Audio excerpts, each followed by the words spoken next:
Morning everyone. मैं नरोत्तम सिंह राजपूत एक बार पुनः अपने यूट्यूब चैनल में आप सभी लोगों का हार्दिक स्वागत करता हूं। गाइस आज हम लोग डिस्कस करेंगे वुड के बारे में। Use of would. वुड को इंग्लिश में कितने प्रकार से प्रयोग किया गया है और इसको किस तरीके से प्रयोग करेंगे, इसके स्ट्रक्चर कितने हैं। गाइस वुड का प्रयोग स्पोकन इंग्लिश में भी बहुत ज़्यादा किया जाता है, क्योंकि इंग्लिश अगर आपको सीखना है वास्तव में तो आपको मॉडल वर्ब्स बहुत ज़्यादा सीखने होंगे, क्योंकि इंग्लिश का जो पूरा बेस होता है वो मॉडल वर्ब है, फ्रेजल वर्ब है, और जो फ्रेजेस हैं इन्हीं के ऊपर डिपेंड करता है। तो वुड को इंग्लिश में हम लोगों ने कई एक प्रकार से प्रयोग किया है गाइस। तो यहाँ सबसे पहले एक दिया है वुड। वुड भी दिया है, फिर वुड हैव दिया गया है गाइस, फिर वुड हैव बीन दिया गया है। सो जो वुड है ये आपका जो फ्यूचर टेंस होता है उसका पास्ट इसको बोल सकते हैं हम लोग। तो वुड का जो पहला प्रयोग है, जब हम लोग हिंदी में बात करते हैं कि कोई कुछ करता, कोई वहाँ जाता, कोई किताब पढ़ता, इसका प्रयोग गाइस कंडीशनल सेंटेंस के जो वाक्य होते हैं उसमें बहुत ज़्यादा किया गया है। सो इसी बेस में इसका जो पहला प्रयोग रहेगा आपका, तो वो हिंदी के जो अंतिम शब्द होते हैं, ता जैसे आता है, जैसे मैंने कहा कि वो किताब पढ़ता, ता के बाद में आपको ना तो है मिलेगा और ना था होगा, ना गा होगा, कोई दूसरा शब्द नहीं होगा। अंतिम शब्द इसका केवल ता होता है गाइस। जैसे मैंने कहा कि वो स्कूल जाता। और इसका जो दूसरा जो प्रयोग इसका है, जो वुड बी करके हम लोग करेंगे, तो इसको तीन प्रकार से प्रयोग किया गया है। सबसे पहला रहेगा कि कोई कुछ होता, यानी कि कोई डॉक्टर होता, कोई मास्टर होता, या कोई अधिकारी बनता, कुछ भी हो सकता है। और इसका जो दूसरा है कि कोई कुछ कर रहा होता। हम लोग जब बात करते हैं कि अगर जैसे हम लोग बोलते हैं कि मैं वहाँ जाता तो मैं ऐसा कर रहा होता, मैं वहाँ पर किताब पढ़ रहा होता, या मैं वहाँ पर मैच खेल रहा होता। और इसका जो तीसरा प्रयोग है वुड बी का, तो यहाँ दिया है कि कुछ किया जाता, यानी कि यहाँ पर किसी के द्वारा कोई काम किया जाता, तो इसको पैसिव फॉर्म में प्रयोग करेंगे हम लोग गाइस। और इसका जो तीसरा प्रयोग है, इसमें इसके दो प्रयोग किए गए हैं तीसरे प्रयोग में वुड के। तो यहाँ जो पहला दिया है आपका वुड है, किसी के पास कुछ होता। कहते हैं ना कि अगर मेरी नौकरी लग जाती तो मेरे पास गाड़ी होती, या मेरे पास बहुत सारा पैसा होता तो मेरे पास ये होता वो होता, इस तरीके की जो हम लोग बात करते हैं। और अगला है इसका कोई कोई कुछ कर चुका होता, यानी कि कोई कुछ कर चुका होता। इसके अंतिम शब्द जो है वो ताती पे ही एंड होते हैं गैस। और इसका जो अगला चौथा जो प्रयोग है वुड हैव बीन, तो वुड हैव बीन में इसके तीन प्रयोग हैं। जैसे कोई कुछ बन चुका होता, कहते हैं हम लोग कि अगर हमने अच्छी पढ़ाई की होती तो मैं एक अध्यापक बन चुका होता या हो गया होता, इस तरीके के शब्द होते हैं। और कुछ किया जा चुका होता, ये आपका पैसिव फॉर्म में रहेगा। और अगला इसका है कि कोई कुछ समय से कुछ कर रहा होता। कहते हैं ना कि अगर मैं दिल्ली जाता तो मैं ऐसा कर रहा होता, या मैं स्कूल जाता तो मैं वो कर रहा होता। तो गाइस आइए चलते हैं इसके डिटेल में जानकारी लेने के लिए, इसके एक एक प्रयोग पर नज़र डालते हैं, कुछ उदाहरण कुछ एग्जांपल ले लेते हैं हम लोग गाइस। सो इसका जो पहला प्रयोग है वुड, केवल वुड। और वुड की जो लास्ट में हिंदी आपकी रहेगी कि कोई कुछ करता। इसका जो बहुत छोटा सा स्ट्रक्चर है, सब्जेक्ट, वुड, मैन वर्ब और ऑब्जेक्ट लेना है आपको। जैसा कि यहाँ दिया गया है आपका कि इसका प्रयोग कंडीशनल वाक्यों में भी किया जाता है, तो उसका जो सेपरेट वीडियो आपको आने वाले समय में मिल जाएगा गाइस। तो यहाँ पर मैंने दो दो एग्जांपल लिए हैं सभी के, और इसको बेहतर तरीके से सीखने के लिए आपको दो से ज़्यादा एग्जाम्पल बनाना और प्रतिदिन इसको यूज़ करना है, स्पोकन इंग्लिश में भी प्रयोग करना है इसका। तो सब्जेक्ट, वुड, मैन वर्ब और ऑब्जेक्ट।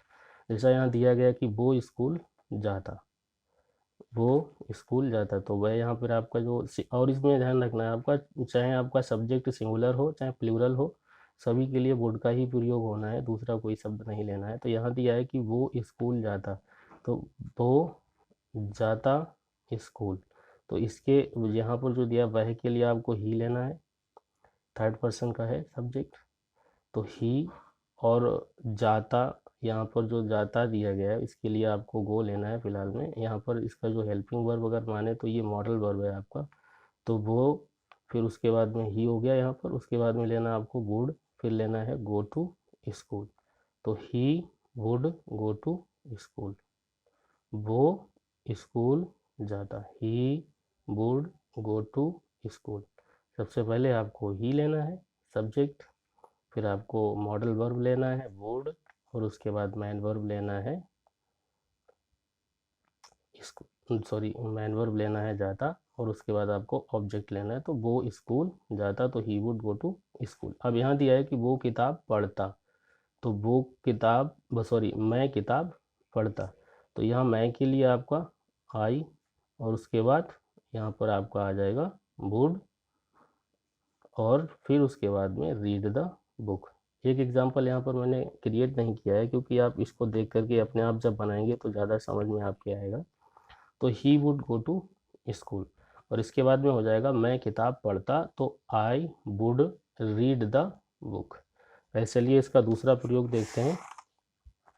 दूसरे में यहाँ पर दिया है वुड का प्रयोग 3 प्रकार से किया गया है। तो दूसरा जो सबसे पहला प्रयोग दूसरे में जो है आपका वुड बी, यहाँ पर है कि जब हम कहना चाहते हैं किसी से कि कोई कुछ होता, जैसे मैंने कहा कि कोई मास्टर होता, कोई डॉक्टर होता। और इसका जो दूसरा है, जब हम कुछ किसी से कहते हैं कि वो ऐसा कर रहा होता। और जो तीसरा प्रयोग है यहाँ पर इसका जो दिया गया है कि मान लीजिए पैसिव वॉइस जो होता है, मैंने कहा कि किताब पढ़ी जाती या कोई काम ऐसा है जो किया जाता। तो इस प्रकार से, तो चलिए इसका डिटेल में जानकारी लेते हैं। तो इसका जो नंबर 2 पे जो वुड बी है, इसका जो पहला प्रयोग है कोई कुछ होता। तो यहाँ सबसे पहले आपको सब्जेक्ट लेना है, फिर वुड बी लेना है, और उसके बाद आपको ऑब्जेक्ट। कोई यहाँ पर आपका एक्शन वर्ब नहीं आएगा, इसमें कोई क्रिया को करते हुए नहीं दर्शाया जाता है गाइस। तो यहाँ दिया है आपका सब्जेक्ट, वुड बी और ऑब्जेक्ट। जैसे यहाँ एग्जाम्पल में दिया है कि वो एक डॉक्टर होता, वह एक डॉक्टर होता। अगर वो अच्छी पढ़ाई करता तो वह एक डॉक्टर होता। जब हम लोग इस तरीके से बात करते हैं तो यहाँ दिया है कि ही, वह के लिए आपका ही, और होने के लिए आपका वुड बी हो जाएगा यहाँ पर। तो he would be a doctor, he would be a doctor. बहुत इजी है, इसमें कोई कठिनाई नहीं होगी आपको। तो वह एक डॉक्टर होता, तो he would be a doctor. इसी प्रकार से अगला जो दिया है, मैं एक अध्यापक होता, तो यहाँ पर आई वुड बी अ टीचर। इसको आप अपने आप क्रिएट करेंगे, और इसी प्रकार से आपको ढेर सारे सेंटेंस बनाना है, ताकि आपका इसका जो प्रयोग है बहुत अच्छे से क्लियर हो जाए।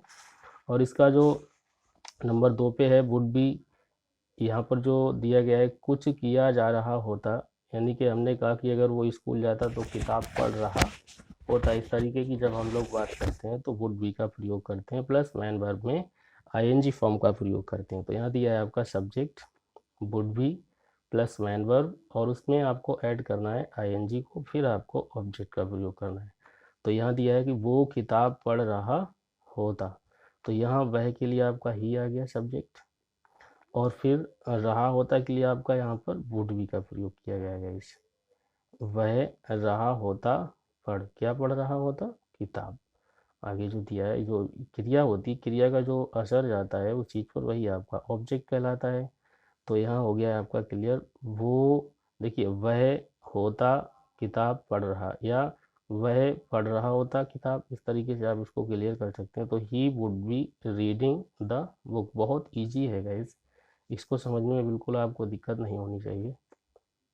तो वह किताब पढ़ रहा, he would be reading the book. इसके बाद में दिया मैं अंग्रेजी बोल रहा होता, तो आई वुड बी, यहाँ जो सब्जेक्ट आपका ही दिया है ना, यहाँ पर आपका आई हो जाएगा। तो ही आई वुड बी, अब यहाँ पर रीडिंग की जगह हो जाता बोलना, तो आई वुड बी स्पीकिंग इंग्लिश। ये भी आपको अपने आप क्रिएट करना है गाइस।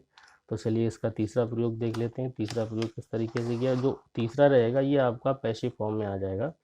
तो would be plus main verb का थर्ड फॉर्म आपको लेना है, कुछ किया जाता। जैसा कि यहाँ पर आपका ऑब्जेक्ट सब्जेक्ट में से कुछ लेना है, और वुड भी करना है plus main verb plus by subject या अदर वर्ड आपका आ जाएगा। जैसे यहाँ दिया गया है कि किताब पढ़ी जाती, किताब पढ़ी जाती।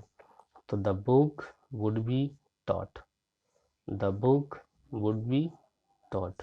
किताब के लिए आपका द बुक, उसके बाद में मॉडल वर्ब वुड बी, और लास्ट में आपको पढ़ी जाती टॉट। अब यहाँ मेरे द्वारा पढ़ी जाती, तो the book would be taught by me. यहाँ पर हो जाएगा आपका बाई और मी। चाहे तो आप पूरा क्रिएट कर सकते हैं, I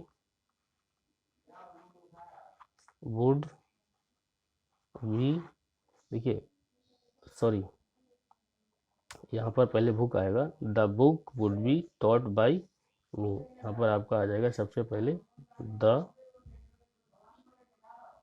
book would be taught by me. तो ये यहाँ पर जो एग्जांपल एक दिया है ये आपको अपने आप क्रिएट करना है, और मैं अंग्रेजी यहाँ पर जो अंग्रेजी बोली जाती है भी आपको अपने आप क्रिएट करना है गाइस, जिससे कि आपका जो सेंटेंस फ्रेम करने का जो तरीका है और अच्छा हो जाएगा, और आप ऐसे कई एक सारे सेंटेंस अपने आप क्रिएट करेंगे इस, तो आपको बहुत अच्छे से समझ में आएगा। चलिए अब इसका अगला प्रयोग देखते हैं। तीसरे नंबर पर इसका दिया है वुड हैव।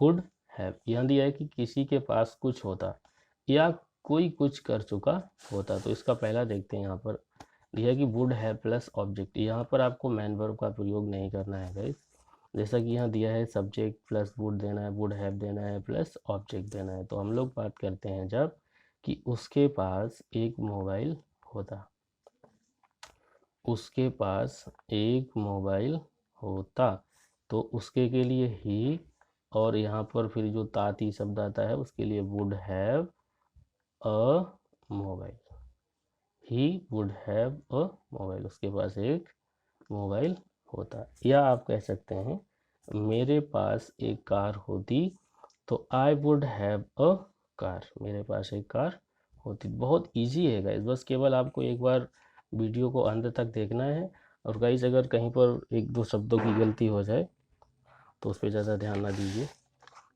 अब इसका अगला जो दिया है कि would have plus main verb का थर्ड फॉर्म, जैसे कोई कुछ कर चुका होता है, किसी ने कोई काम है जो उसको फिनिश किया होगा, तो सब्जेक्ट लेना है, फिर वुड हैव लेना है प्लस मैन वर्ब का थर्ड फॉर्म आपको लेना है, उसके बाद में आपको ऑब्जेक्ट का प्रयोग करना है गाइस। तो यहाँ दिया है सेंटेंस जो आपका दिया गया है, वो किताब पढ़ा चुका होता।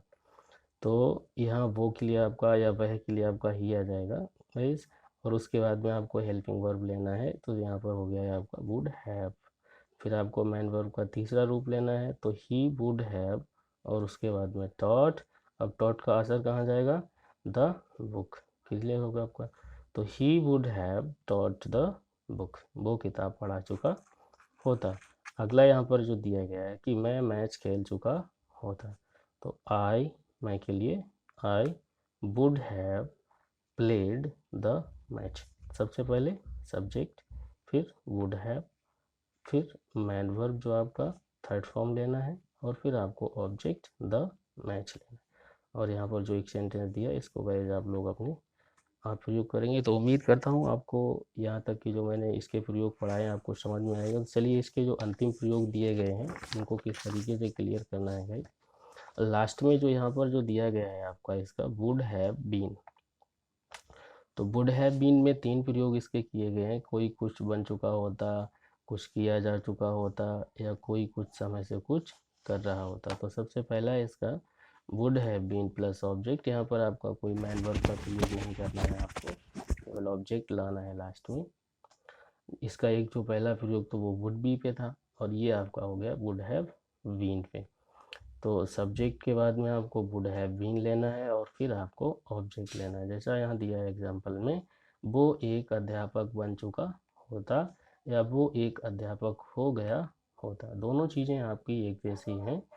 तो वो के लिए ही, और उसके बाद would have been a teacher, he subject आपको यहाँ पर ही हो गया आपका, उसके बाद वुड हैव बीन लेना है आपका सीधा वुड हैव बीन, और फिर आपको ऑब्जेक्ट लेना है अ टीचर। इसी प्रकार से इसका ये क्रिएट, इसमें कोई अंतर नहीं है, इसीलिए मैंने इसको नहीं बनाया यहाँ पर। और गाइस आप लोग अपने आप से जब ज़्यादा इसका प्रयोग करेंगे तो ज़्यादा बेहतर तरीके से समझ में आएगा। तो he would have been a teacher, अगर आप वास्तव में इंग्लिश बोलना चाहते हैं तो आपको सबसे ज़्यादा मॉडल वर्ब सीखना होगा गाइस। मॉडल वर्ब अगर आपको आगे ज़्यादा से ज़्यादा सीखना है, मॉडल वर्ब का प्रयोग होता है करीब 500 के लगभग में। तो यहाँ दिया है कि would have been plus main verb का थर्ड फॉर्म। अब यहाँ दिया है कुछ किया जा चुका होता, तो इसमें क्या करना है, आपको ऑब्जेक्ट लेना है, फिर वुड हैव बीन लेना है, उसके बाद मैन वर्ब का थर्ड फॉर्म लेना है, फिर आपको बाई सब्जेक्ट या अदर वर्ड लेना है। जैसा कि यहाँ दिया गया है कि मोबाइल चलाया जा चुका होता, मोबाइल चलाया जा चुका होता। तो सबसे पहले आपको मोबाइल लेना है, तो मोबाइल वुड हैव बीन, ये आपका पूरा का पूरा यहाँ तक लिख लिया आपने। तो मोबाइल वुड हैव बीन क्या किया जा चुका होता, चलाया जा चुका होता। तो चलाने के लिए मोबाइल को ऑपरेट करते हैं हम लोग, तो ऑपरेटेड हो जाएगा। तो the mobile have been operated, mobile चलाया जा चुका होता। या आप बोलना चाहें मोबाइल मेरे द्वारा चलाया जा चुका होता, तो यहाँ पर आपका हो जाएगा mobile would have been operated by me, केवल ऐड करना है आपको यहाँ पर बाय मी। और इसका जो अंतिम प्रयोग है गाइस लास्ट में, तो वो रहेगा आपका would have been plus main verb, फिर आईएनजी देना है, फिर उसके बाद आपको टाइम देना है, जैसा कि सिंस और फॉर यहाँ पर दिया गया है। जो निश्चित समय रहेगा आपको उसके लिए सिंस का प्रयोग करना है, और जो अनिश्चित समय रहेगा उसके लिए आपको फॉर का प्रयोग करना है गाइस। कोई कुछ समय से कुछ कर रहा हो तो सबसे पहले आपको सब्जेक्ट लेना है, फिर आपको वुड हैव बीन को लेना है, फिर आप मैन वर्ब में आईएनजी ऐड करेंगे, ऑब्जेक्ट लेना है, फिर सिंस फॉर या अदर वर्ड जो भी हो सकता है आपका। तो यहाँ जो एग्जांपल दिया है आपका, वो सुबह से मोबाइल चला रहा होता, वो सुबह से मोबाइल चला रहा होता। तो वह के लिए आपका सब्जेक्ट आ गया ही। फिर उसके बाद आपको लेना है वुड हैव बीन, तो जैसा कि यहाँ दिया है would have been, he would have been, ये क्या कर रहा होता, ऑपरेट कर रहा होता। मोबाइल चलाने के लिए आपका किया जाता है, जो चलाने की क्रिया है उसको ऑपरेट बोलते हैं। तो ऑपरेट में आईएनजी ऐड करना है। तो he would have been operating, क्या ऑपरेटिंग, द मोबाइल। कब से, देखिए सुबह जो आपका निश्चित समय है, तो सिंस मॉर्निंग, समय भी आपका आ गया। तो he would have been operating the mobile since morning. और अगला जो एग्जांपल दिया है गाइस, ये आपको अपने आप से क्रिएट करना है गाइस। तो उम्मीद करता हूँ आपको वीडियो अच्छा लगा होगा और आपके समझ में आया होगा। अगर इसमें कोई गलती हो जाए तो उसके लिए मैं क्षमा चाहता हूँ। और आपको आगे आने वाले समय में इसके जो कंडीशनल टाइप के जो सेंटेंस होते हैं उन सारी चीज़ों को आपको बारीकी से समझाया जाएगा गाइस। सो आज का वीडियो यहीं पर एंड होता है। Good bye.